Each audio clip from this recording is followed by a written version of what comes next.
Grégory Faverdin, morosité chez les entreprises, morosité chez les consommateurs. Question que je vous poserai aussi tous les deux. Absolument.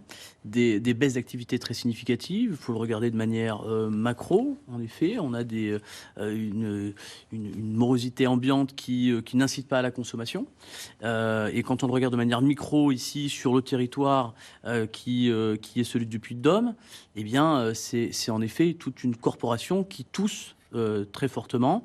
Et c'est ce qui nous inquiète aussi. Depuis 2025, début 2025, on dénombre 200, 195 pour être extrêmement précis, fermetures d'établissements dans notre Qu'est-ce qui territoire. les amène à cette issue, vos collègues? Ce qui les amène à cette issue, c'est quelque chose de... Il faut regarder ça de manière très holistique. Quand on est sur Clermont ou en ruralité, par exemple, j'aime parler de ce sujet parce que c'est aussi des poumons économiques qui s'éteignent, faute de repreneurs. Donc là, on est sur quelque chose qui est un peu différent de l'aspect économique, mais parfaitement existant malgré tout.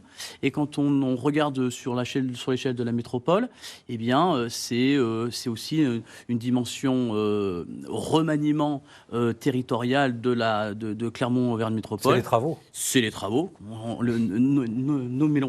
va les nommer en effet, qui a généré une distorsion d'activité plus que significative. Et dans ceux qui sont touchés, on ne peut pas dire qu'il y a les jeunes débutants uniquement. Il y a aussi des maisons anciennes qui ferment. Et c'est là toute la profondeur de l'inquiétude, c'est que une maison installée, reconnue, avec son échantillon de clients fidèles qui ne vient plus dans Clermont, ou en tout cas qui a changé d'habitude, eh bien c'est des maisons historiques qui sont aujourd'hui pas en voie de disparition, mais certaines sont déjà en cours de disparition. Jean-Philippe Valentin, vous avez sorti